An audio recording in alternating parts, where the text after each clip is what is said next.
Some childhood memories fade. But not her. Her name was Callie. We were inseparable. Same clothes, same haircut, same nervous laugh when we got caught doing something stupid. She'd show up at school with bruises she couldn't explain. Said they moved a lot. Said her parents were tired of being watched. I didn't know what that meant. But she had this way of making the world feel different. She whispered strange things sometimes. Made up stories about how I was her, and she was just borrowing time. I thought it was a game. Then one day, she didn't come back. No goodbye. No explanation. Just gone. Teachers didn't talk about it. My mom told me her family moved again. But something about how she said it felt forced. I hadn't thought about Callie in years. Until 2 weeks ago. I was walking through a crowded train station. Half asleep, half scrolling. And I saw her. Older. Hair darker. But those eyes? She looked straight at me. And smiled. I froze in that train station. Not because I was sure it was her parents. But because a part of me knew it couldn't be. And still, she smiled. Like she recognized me. Like she'd been waiting. I blinked, and she was gone. I chased through the crowd, nothing. That night, I barely slept. So I did what I hadn't done in years. I searched her name. Callie Whitman. Nothing on social media. No public records. No LinkedIn. No voter data. It was like she had never existed. But I remembered her parents' names. From old school forms, from sleepover pickups. I found a single reference in a local article, dated over 10 years ago. Something vague, juvenile case. Patient transferred. Identity sealed.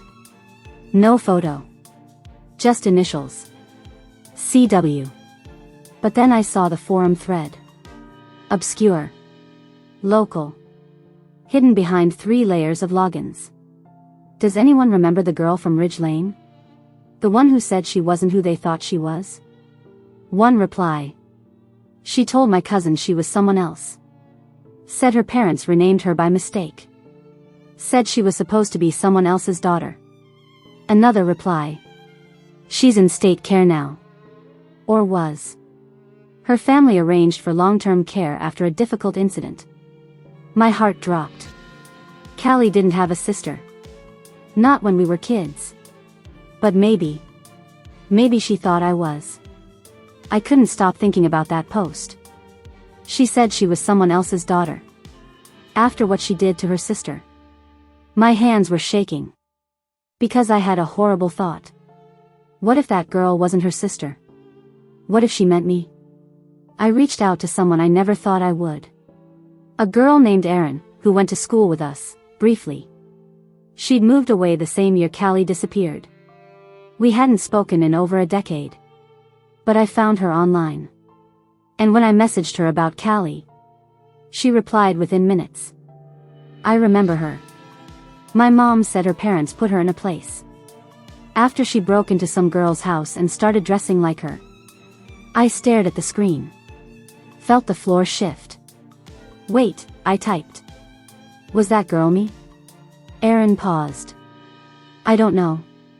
But I remember something else. She told people your life was hers. That your parents stole it. My blood ran cold. I asked if she knew where Callie was now. She didn't. But she gave me a name. A facility just outside the city. Long-term psychiatric care. I called. Didn't use my real name. Just said I was looking for an old friend. They wouldn't confirm anything. But after a pause, the woman on the phone said.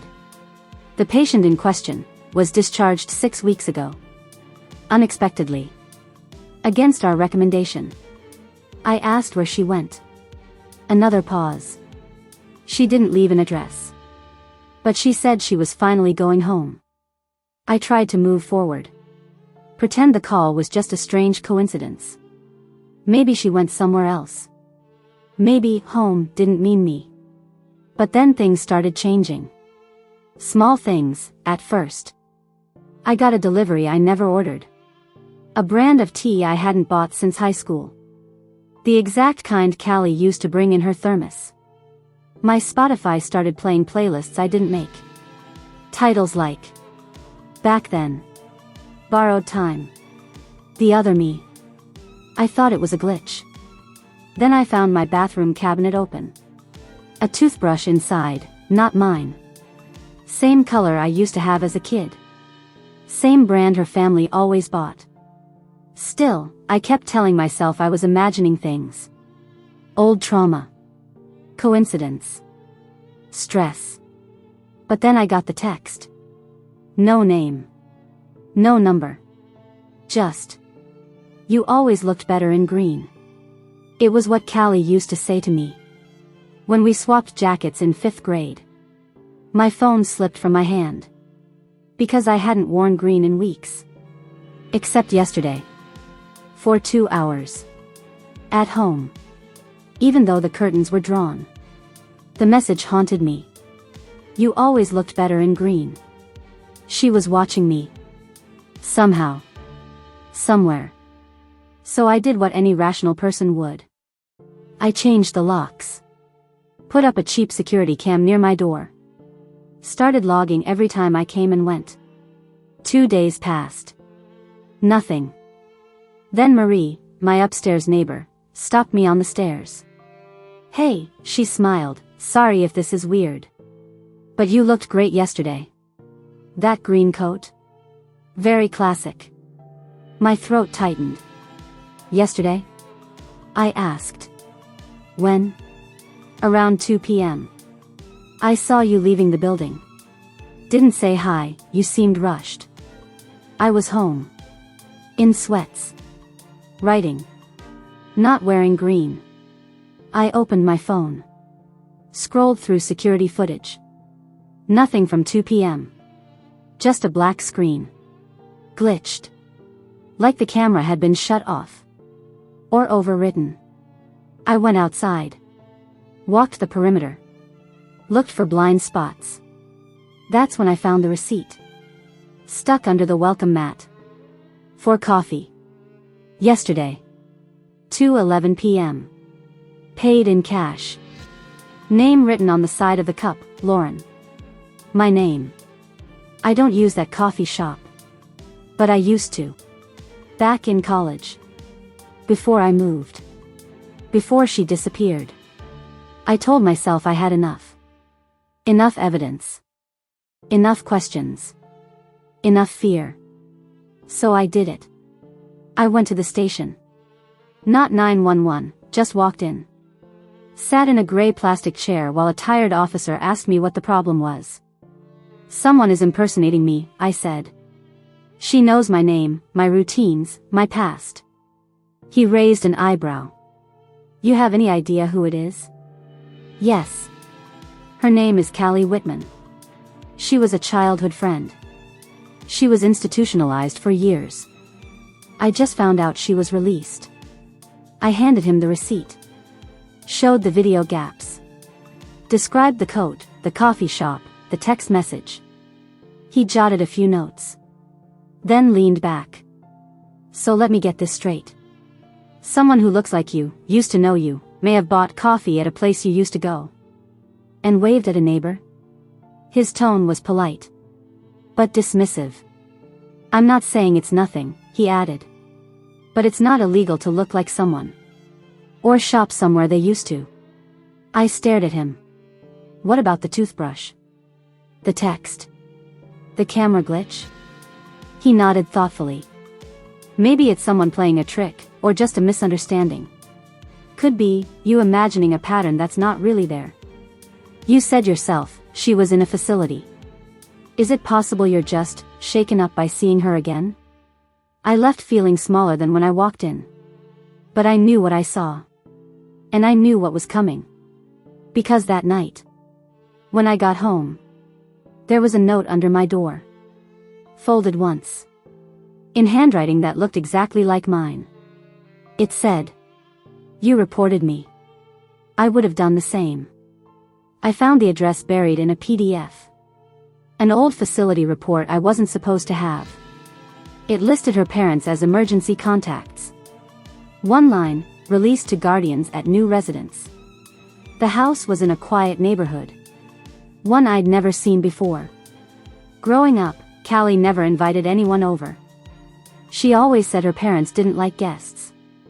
And they moved constantly. Town to town, school to school. But now, here I was. On their porch. I knocked. It took nearly a minute before the door creaked open. Her mother stood in the doorway. Older. Tired. Guarded. When she saw me, her eyes widened.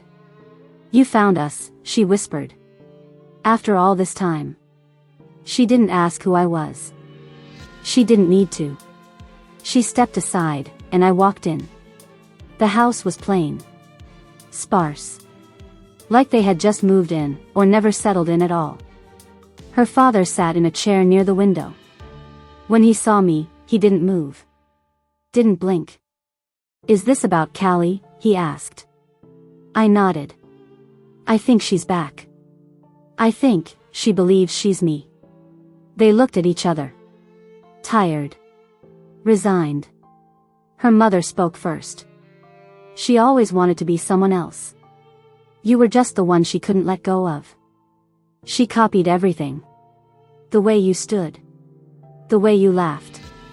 She once mailed herself your school picture from a yearbook.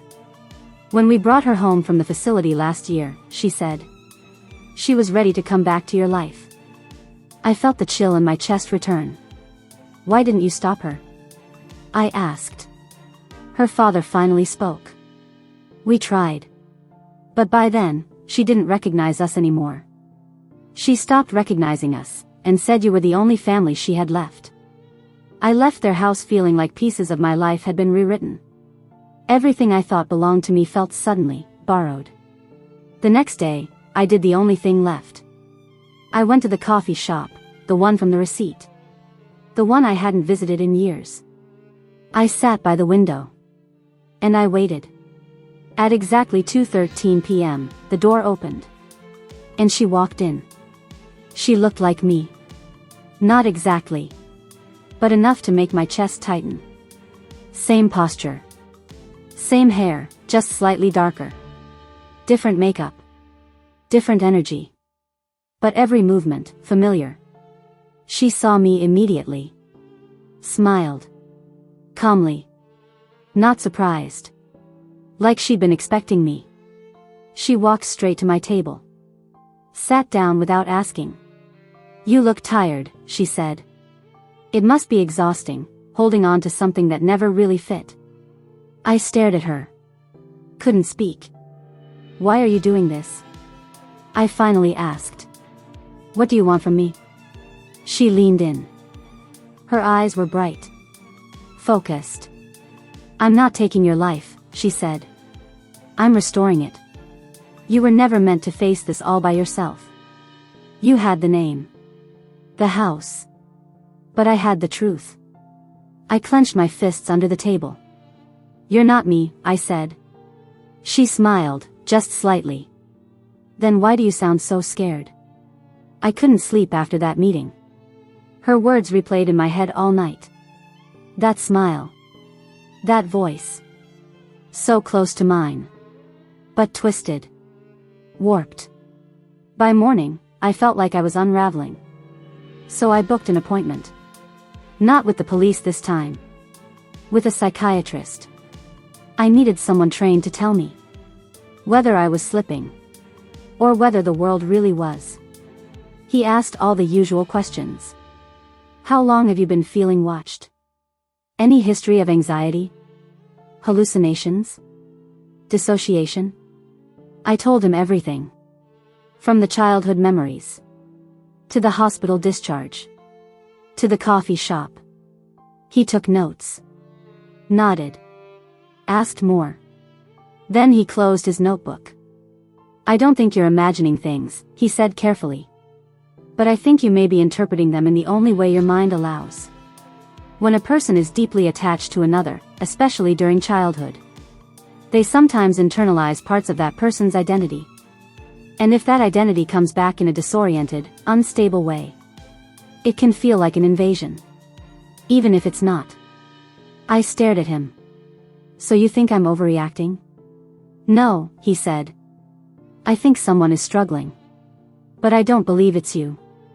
The psychiatrist gave me a number. A specialized outreach service. People trained to help with severe identity disturbances. No uniforms. No accusations. Just care. I waited 2 more days. Watching. Listening. Wondering if maybe I was the one spiraling. But then, late one night, I heard my name. Not a knock. Not a phone call. Just a whisper through the front door. Lauren, let me in. I didn't move. She said it again. Lauren. It's time to come home. That's when I made the call. They came quietly. No flashing lights. No force. Just 2 people. One with a clipboard. One with soft eyes. She didn't resist. She stepped back when she saw them. Looked at me, confused. Why are you doing this? She asked. This is your home. No, I said gently. It's mine. And I think you deserve to find yours, too. They gently walked her down the steps. She looked more confused than upset. Before they closed the car door, she turned one last time. She said, you always knew how to act like everything was fine. I just wanted to feel that, too. Then she was gone. I haven't seen her since. But I keep her memory close. Not out of fear. But because she reminded me how fragile identity can be. How easy it is to be erased. If you don't hold on. So now I write. Not to prove who I am. But to remember it.